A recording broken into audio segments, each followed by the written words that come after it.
For 3 decades, the United States has processed, launched, and operated the world's first and only reusable spacecraft.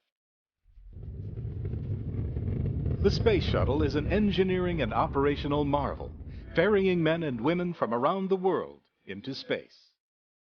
In its 30 years of flight, the shuttle has proven itself to be the most versatile spacecraft ever built. This remarkable spaceship has been the platform from which many of the world's great scientific instruments have been deployed. It has carried astronauts who have launched and repaired satellites that changed the way we communicate. Houston, I think we got a satellite. Yeah, we're watching down here. It has enabled technology demonstrations and allowed space-based research in physics and medicine and materials science, and has allowed the creation of a partnership of nations from around the world to assemble a world-class national research laboratory in orbit around our planet.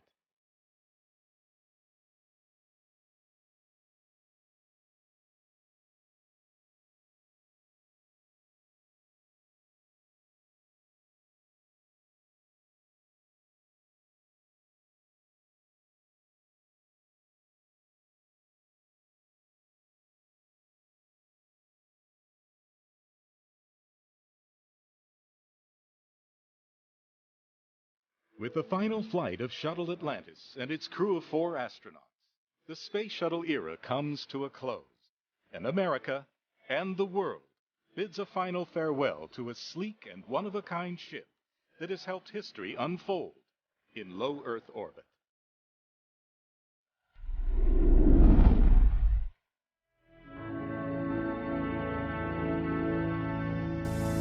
Six, 5, 4. We've gone for main engine start.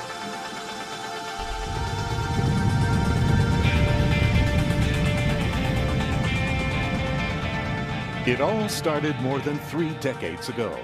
2 Americans, John Young and Robert Crippen, blast off on a winged spaceplane named Columbia.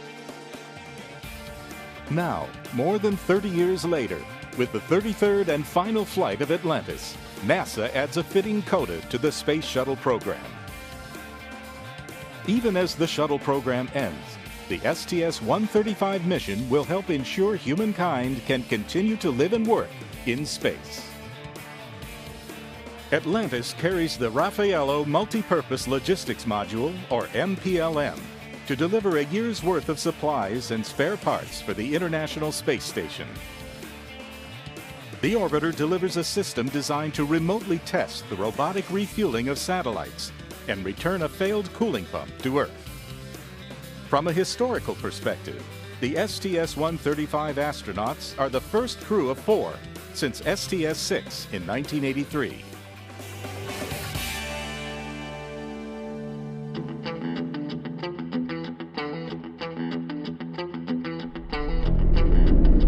Retired Navy Captain Chris Ferguson commands Atlantis' crew as he makes his 3rd trip to orbit. He first flew on Atlantis as the pilot of STS-115 in 2006, then returned to orbit as commander of Endeavour on the STS-126 mission. The pilot of Atlantis is Marine Corps Colonel Doug Hurley. His first spaceflight, STS-127, coincided with the 40th anniversary of Apollo 11 in 2009. He will be at the controls as Atlantis undocks from the ISS for the shuttle's historic departure from the station. Dr. Sandy Magnus is Mission Specialist 1. A veteran of 2 spaceflights, she served as ISS Science Officer for Expedition 18. She first flew on Atlantis during STS-112 in 2002. Mission Specialist 2 is retired Air Force Colonel Rex Walheim. This is his 3rd and final spaceflight aboard Atlantis after STS-110 and STS-122.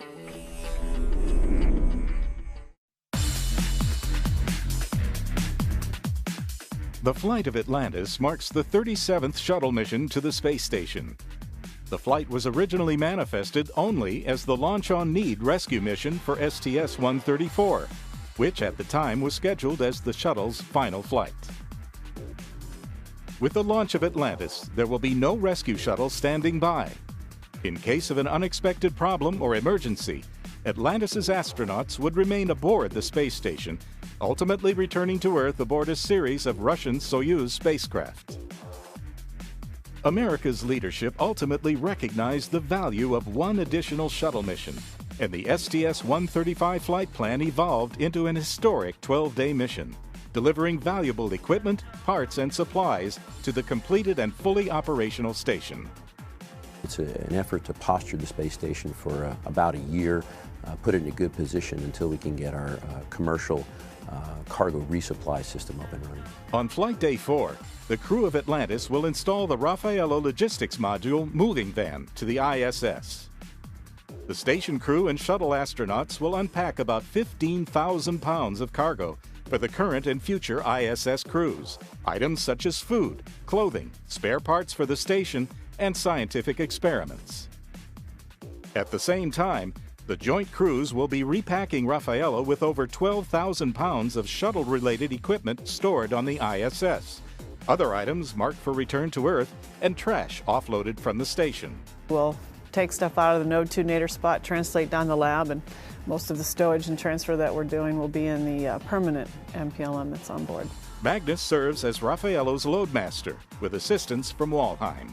The very first most important rule is do what Sandy says, because Sandy's lived up there and she's our load master, so she knows where things go, and we'll figure out ways to make that shell game happen. And I didn't realize this until we got into the planning of the mission, is that the space station software was never designed to accommodate more than one logistics module. We've had to perform a little, I guess, sleight of hand to get the space station to believe that there's actually two logistics modules on board. Atlantis will also deliver the robotics refueling payload, which will be tested using the space station's Dexter robot. The space station has a robotic arm for heavy lifting, but Dexter is a robotic hand, capable of performing fine, minute tasks. The payload will be its first workout to see how well it can perform. On Flight Day 5, the crew of Atlantis will support one station-based spacewalk, performed by Expedition 28 astronauts Mike Fossum and Ron Garan. The pair flew 3 years ago on the STS-124 mission, performing 3 spacewalks together to help install the Japanese Kibo laboratory module. During this EVA, Magnus and Hurley will provide robotic support for Fossum and Garan. Walheim will serve as the IV, or intravehicular officer, for the spacewalk.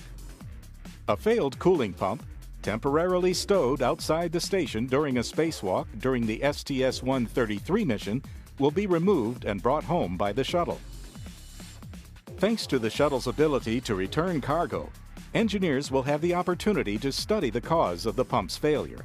While we're in the payload bay attaching the pump module to the logistics carrier, we'll retrieve this experiment for the special purpose dexterous manipulator that will allow the robotics community to show the ability to do remote refueling and other dexterous tasks that might be involved in servicing satellites. Fossum and Garan will install the robotics refueling payload on a temporary platform near the Dexter robot and the Destiny lab.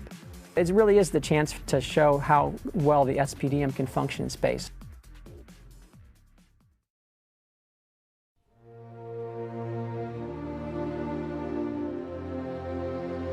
Over the past 3 decades, hundreds of thousands of people have dedicated their time, energy, and passion, and in many instances, their lives, as the shuttle was designed, developed, built, and flown. They are the people who have made the NASA team and the Space Shuttle program such a remarkable success, from STS-1 through STS-135.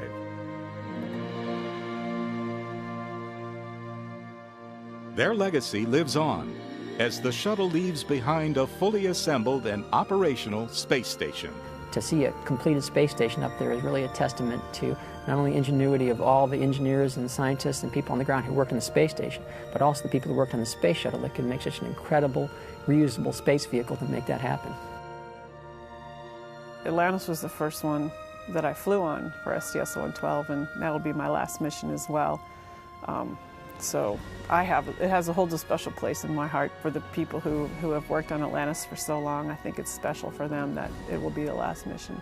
You want to represent the thousands and thousands of people that have worked probably their entire careers. I don't know how many people that we've talked to or met that have been in the space shuttle program since STS-1. We just want them to know that what they've accomplished is incredible, and we'll do our best to finish this program the way it deserves to be finished.